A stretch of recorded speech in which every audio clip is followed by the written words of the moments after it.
it's either gonna be fucking YouTubers or fucking TikTok influencers or any shit like that. Dude, get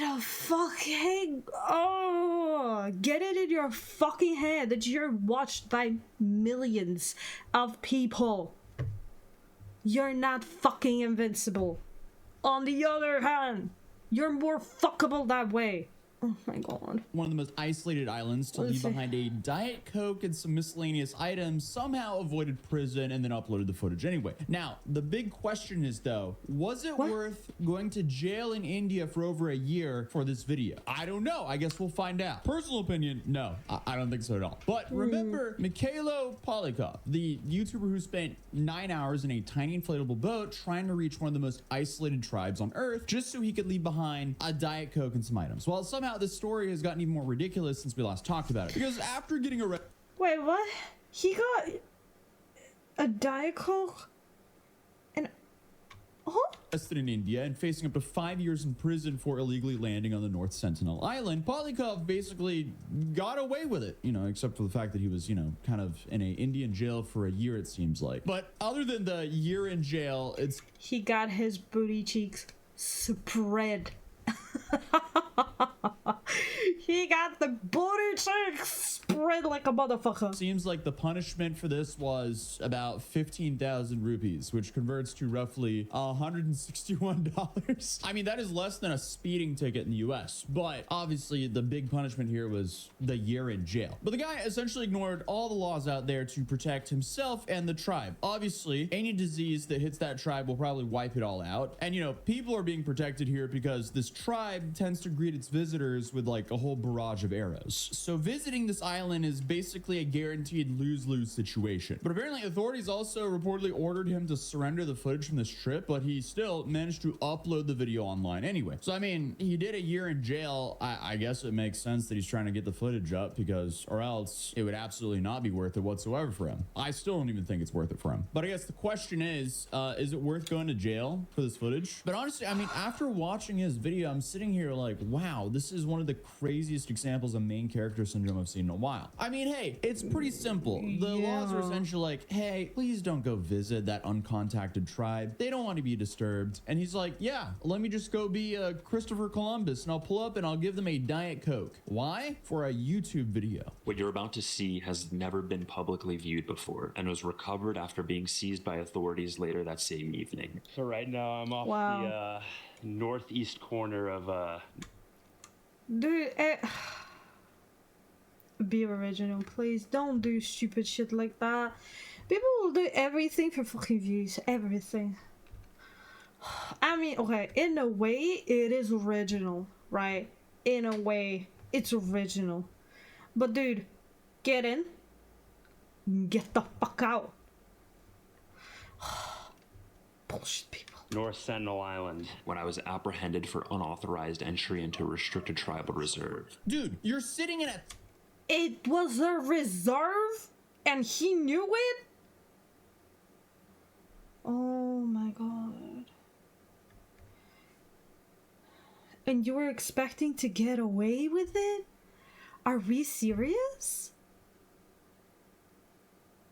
The government itself put this shit as a fucking protected reserve.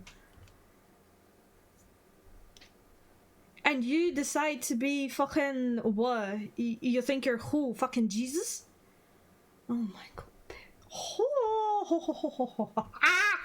Tiny rubber dinghy in the middle of open water talking about how you're going to be studied in the future. This is some historical event. No, dude, the only thing that would be studied in the future is the stupidity involved in doing this. Yes. Especially if something happened to you or the tribe because of this. Like dramatic music is playing. He's filming cinematic shots in the ocean and he keeps talking about civilization and history like he's going to make first contact with them. But he's not even the first person to make contact with them. So he's not doing a first here. This entire video just does not make sense. You're seeing right there. Listen, I would... Okay. What I would understand if him going in, right? Doing what the fuck he's gonna do, you know, take some more footage for this and that, right? And then leave, right? Don't leave anything don't do anything stupid. Just pack your shit and leave. Is North Sentinel Island. I would say something witty right now, but this is a strong contender for longest day of my life, so I'm gonna spare the words for now. This is the northeast corner, and then down there, southeast corner, you can see Constance Island. So the goal, introduce this Paleolithic tribe to modernity and history. By giving them this Diet Coke, I will move them ahead 10,000 years. No, 30,000. Dude, I'm actually gonna like... This motherfucker. Oh my god. Are we serious? I know I keep saying that, but this dude is like, he's making my 2 brain cells be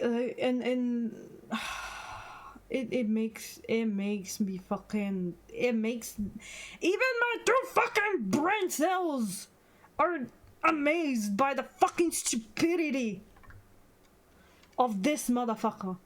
It's a reserve for a fucking reason.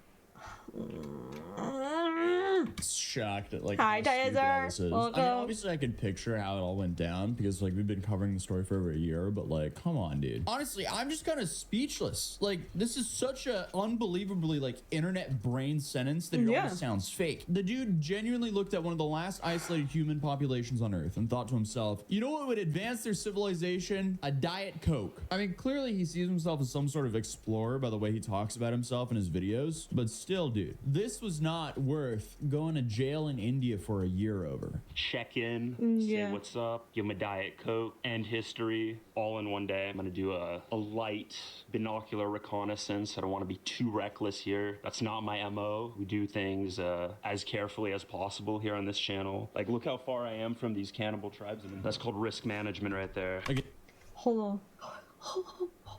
Pause. This motherfucker said that he's gonna go in and say what's up to a cannibal tribe.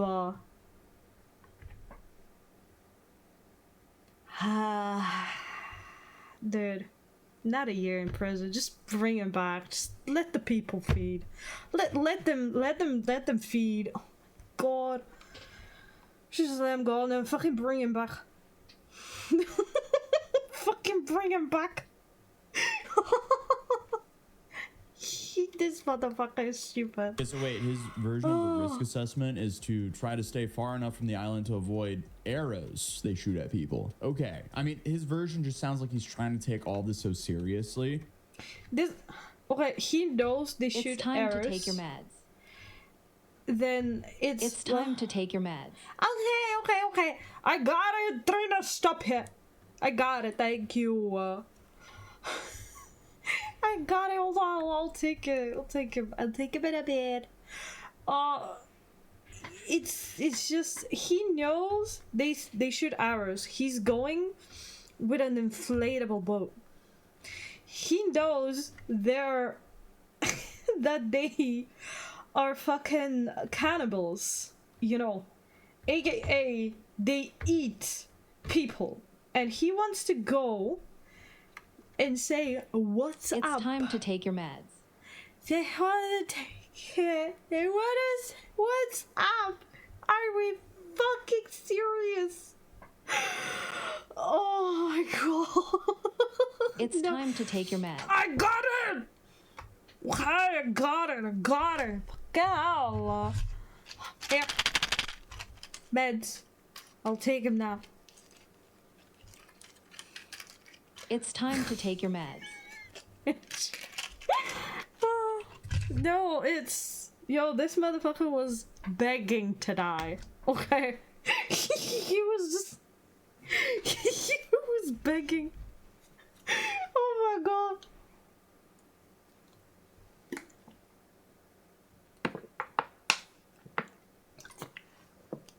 Jesus fucking hell. But thank you for the reminder. Thank you. No, he was asking. He was asking for it, dude. He was asking for it. I'm proud of you. and do this big grand exploration. But remember, according to police, he spent around an hour blowing a whistle trying to get the tribe's attention before briefly stepping onto the island. Then, of course, he left behind a Diet Coke and a coconut, and I guess he collected some sand samples and filmed footage and then left. So after months of planning, the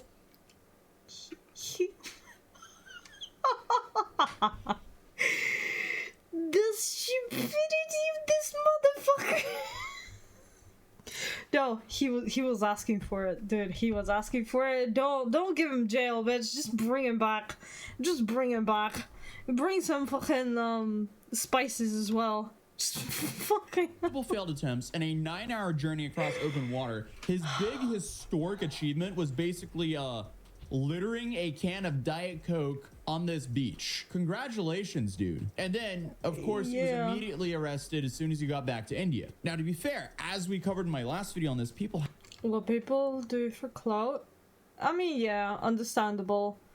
But, like, do you have to do something as stupid as that?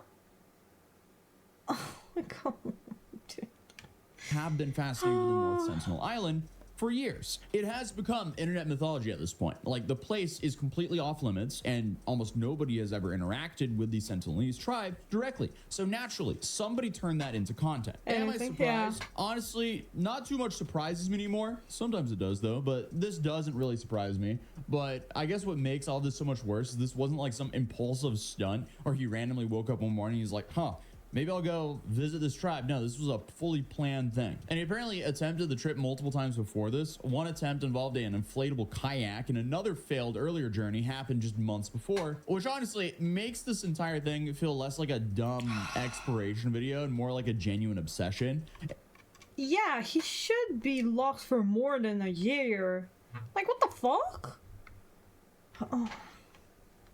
And I guess the craziest part is he absolutely knew the history behind the island before he even went there. So it very much seemed like he knew what he was getting into and what laws he was breaking to do it. Like, even in the first half of his video, he was yapping about how this would be illegal. And of course, in the start of his video, he also mentioned John Allen Cho, the American missionary who illegally traveled there in 2018, believing he was going to convert the Sentinelese into Christianity. And unfortunately, they took his life. He was met with that whole barrage of arrows. And authorities were so concerned about provoking the tribe further that they ended up giving up on trying to get his remains. John Allen Chow, with the assistance of some sympathetic local Christians, found some fishermen that would take him. And in official documents I secretly obtained during my time in the Andamans, the details are eye-opening. Pages and pages of never-before-seen details on the case that captivated the world, including the very location he was buried after having been murdered by the Sentinelese. But even outside the...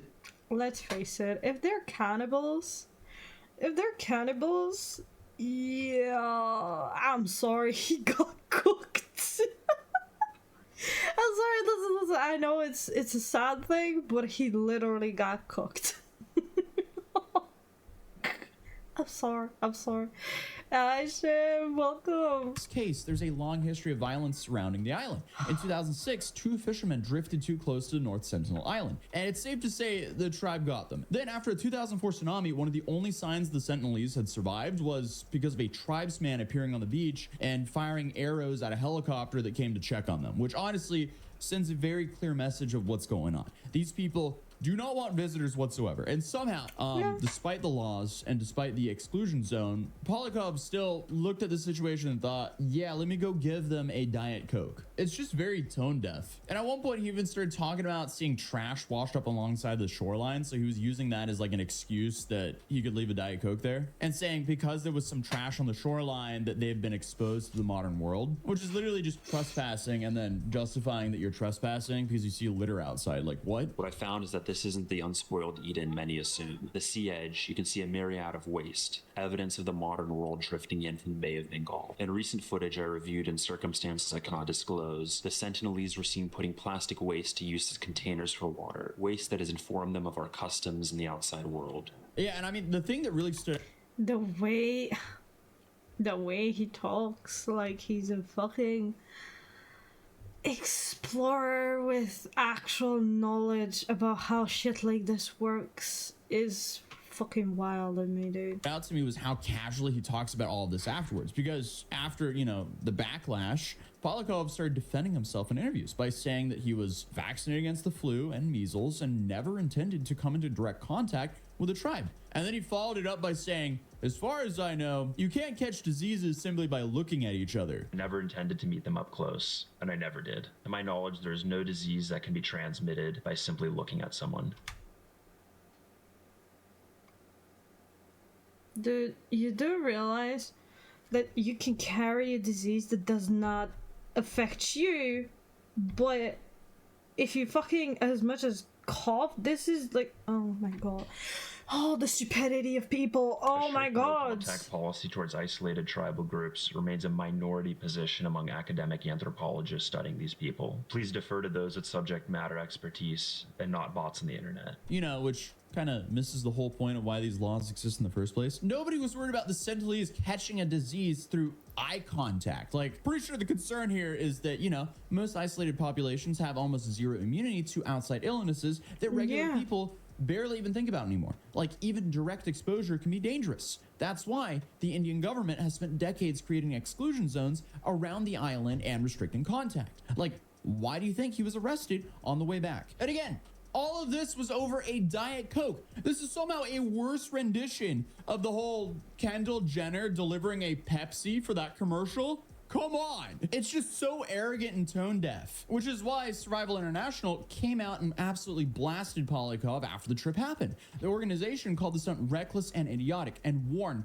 that it put both Polyakov and the Sentinelese people at risk. And I guess after watching the footage, the craziest part is the Sentinelese people, they never appear. The tribe completely ignored him. Like, there's no dramatic interaction here. And clearly, he was trying to make contact because it's not like his boat was quiet whatsoever. And apparently, according to authorities, he was blowing a whistle for an hour outside of the island. So I don't know what that's about. Again, he was asking for it. He was actually asking for it. He was asking for it. But regardless, it seems like he got a year in jail waiting for his trial. And I guess when his trial was finished, he got a fine for about $161. So was all this worth it? Personally, I don't think so, but let me know what you think in the comments down below, and I'll see you guys in tomorrow's video. Peace. Well, No, he just didn't think, and he was like, oh, well, since, you know, they're being, what you call them, not learn, being, what you call it, not investigated, but studied. Since they're being studied, it's okay to go, like, near them. Motherfucker, do you realize? Do you realize? Like, you're stupid. Again, there is airborne sicknesses that cannot affect you, but that can affect somebody else. Dumb fuck. A lot of annoying people today, chat. A lot of them.